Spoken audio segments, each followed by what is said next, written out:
Olá pessoal, vamos retomar então os nossos estudos sobre a tutela provisória.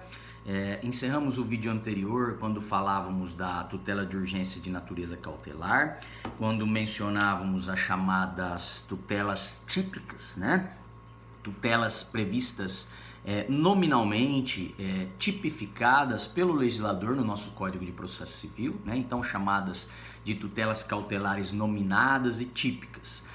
Mencionamos a hipótese de sequestro, bem como a hipótese de arresto, né, apontando ali a diferença entre elas, né, de que o arresto ele é voltado a resguardar, né, a acautelar o direito à tutela ressarcitória, tá? Então envolve ali a apreensão de bens para garantia do cumprimento dessa sentença, né, de uma tutela ressarcitória, garantindo a execução, né, de uma execução de um título extrajudicial, né, que visa ali o recebimento desse valor, né, o ressarcimento do valor contido no título extrajudicial não pago, tá?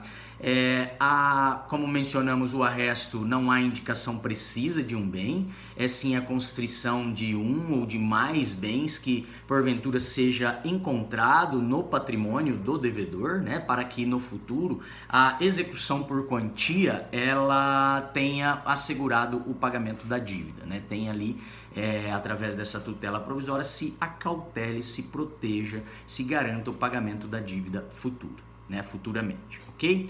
Já a cautelar de sequestro, né, pessoal? A cautelar de sequestro, ela recai sobre um bem, na verdade, certo? Ela envolve tutela de direito sobre coisa, tá? E busca, então, a apreensão deste bem individualizado, né? Apreensão judicial de um bem pré-determinado, previamente indicado, tá? Então, é uma medida que busca também a constrição de bens, mas é de bens determinados e específicos discutidos no processo judicial, né? É a coisa, o bem que corre o risco de perecer, de se danificar. Então, o sequestro ele não está ligado a uma ação de cobrança de dívida, de ressarcimento em dinheiro, mas sim com relação a um litígio sobre a coisa a ser sequestrada, apreendida, tá? Então, não são bens aí previamente determinados, indicados no patrimônio do devedor, para que no futuro possa recair a penhora, né? E então garantindo o pagamento de eventual tutela referente à coisa, né? Garantir aí o cumprimento da tutela de direito sobre a coisa, ok? E outras medidas cautelares também nominadas, também típicas, mencionadas pelo legislador no próprio 301, o 301 ele fala da tutela de arrolamento de bens e menciona também uma outra tutela cautelar chamada de registro de protesto contra alienação de bem, né? É isso que diz o 301 do CPC, ao trazer as cautelares nominadas e deixarem aberto para a possibilidade de requerimento de cautelares inominadas, atípicas, quando o juiz for assegurar o direito, né? For acautelar o direito da parte, tá?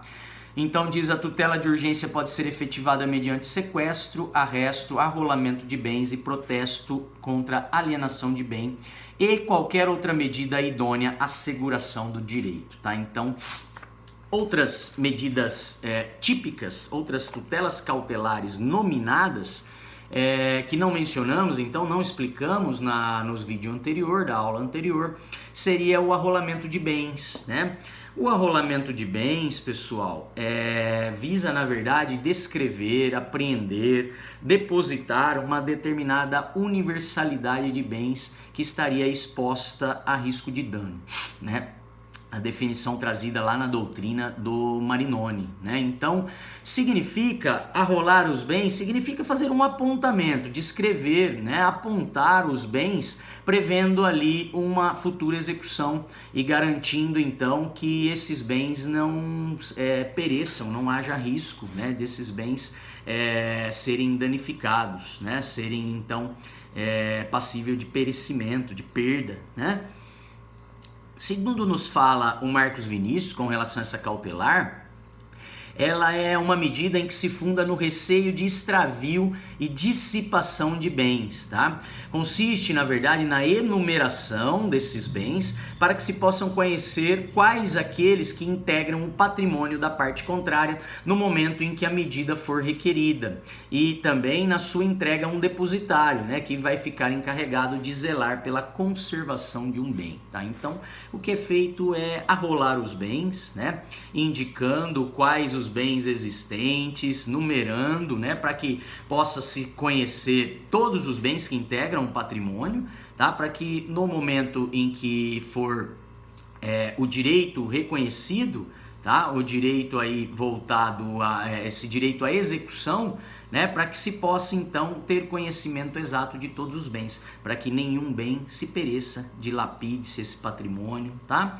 E aí menciona o Marcos Vinícius que essa ação é muito usada pelos herdeiros, né? Nos casos de inventário, quando ele diz que se um herdeiro teme que o inventariante se desfaça indevidamente de algum dos bens que compõem a herança, a medida adequada será o arrolamento, tá? Então, tem por finalidade acautelar o direito do herdeiro, resguardar o direito do herdeiro, para que os bens fiquem, todos os bens, uma vez sendo indicados, arrolados, descritos e apreendidos, garante que no final nenhum bem fique fora da herança, da partilha a ser realizada a título de herança, tá? Então é uma medida cautelar esta chamada de arrolamento de bens, ok? Quando se pretende ali através de uma execução, através de um cumprimento de sentença, né? Que nenhum bem que integre o patrimônio do devedor ele seja então desfeito, né? Deteriorado, ok? Então é nomeado um depositário infiel, que pode ser o próprio requerente da medida, né? Ou também a própria parte requerida, ok? Outra medida cautelar nominada é o chamado protesto contra alienação de bem, registro de protesto contra alienação de bem, tá? Como o próprio nome traz a ideia, é registrar no registro de imóveis um protesto contra uma possível alienação de um bem, tá? Essa cautelar, ela tem por finalidade assegurar a tutela de reparação e ressarcimento, tá? A tutela de direito relativa à reparação e ressarcimento de um perigo de dano, né? Da iminência ali de um dano a ser causado ao requerente da medida, tá? Ao requerente da tutela provisória de natureza cautelar, né? E também da tutela definitiva, que é o direito à tutela de reparação e ressarcimento propriamente dito, tá? Essa cautelar, ela visa dar conhecimento da existência de um processo a terceiros que possam ter interesse na aquisição do bem, tá? Possíveis interessados em adquirir um bem, tá? Então, o credor, né, de uma tutela de reparação ou ressarcimento, ele pode visar, pretender através dessa tutela cautelar, tutela provisória de natureza cautelar, proteger o seu direito à reparação ou ressarcimento, quando está na iminência, quando corre o risco do devedor vender algum bem que pudesse garantir o pagamento desse ressarcimento, dessa reparação, tá? A gente traz aqui algumas doutrinas para explicar um pouco a respeito dessa tutela, né? O Luiz Guilherme Marinoni diz que o juiz ele manda registrar o protesto no cartório de registro de imóveis, para que todos que tenham interesse em adquirir o bem imóvel, então, tomem conhecimento da existência da medida.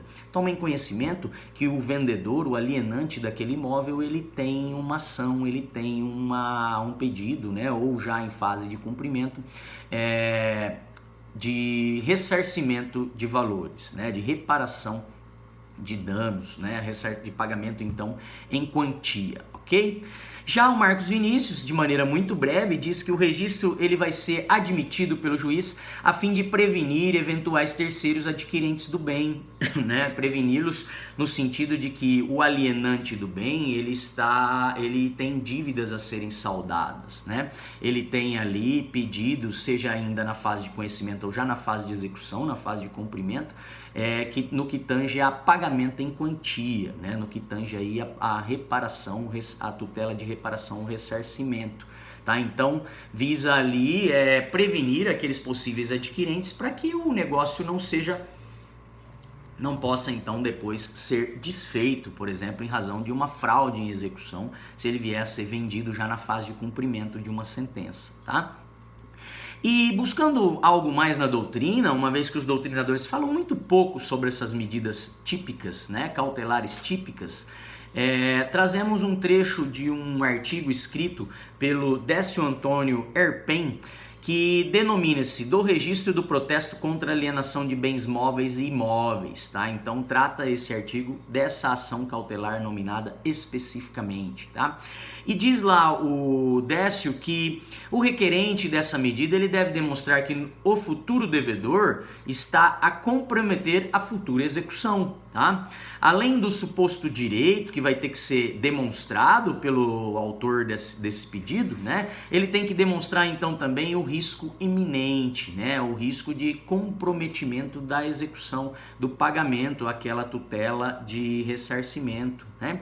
Diz ainda o autor que há casos em que os tribunais têm deferido dano moral diante de um protesto abusivo, né? Em especial quando se alega que o requerido está em lugar incerto ou não sabido e essa assertiva não é correta. Então, sem prejuízo de possíveis danos materiais causados ali, é possível também, quando se faz emprega-se uma medida cautelar dessa sem um risco iminente, né, de possível dano, que é requisito da tutela cautelar, é possível então, além do ressarcimento dos danos materiais, os tribunais têm entendido pela condenação em dano moral também, né, uma vez que é feito um protesto no registro de imóveis, tá? E esse protesto sendo considerado indevido, desnecessário, né? É possível ainda de uma indenização por dano moral, tá?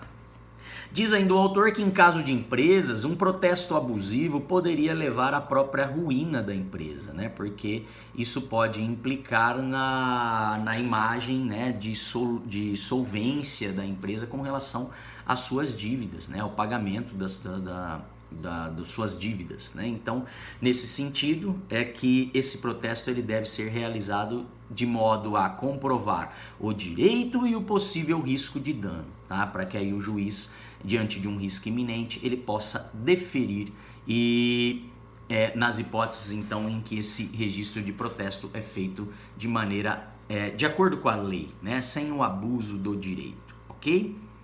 Então eu volto aí no próximo vídeo para falar agora do artigo 302, beleza?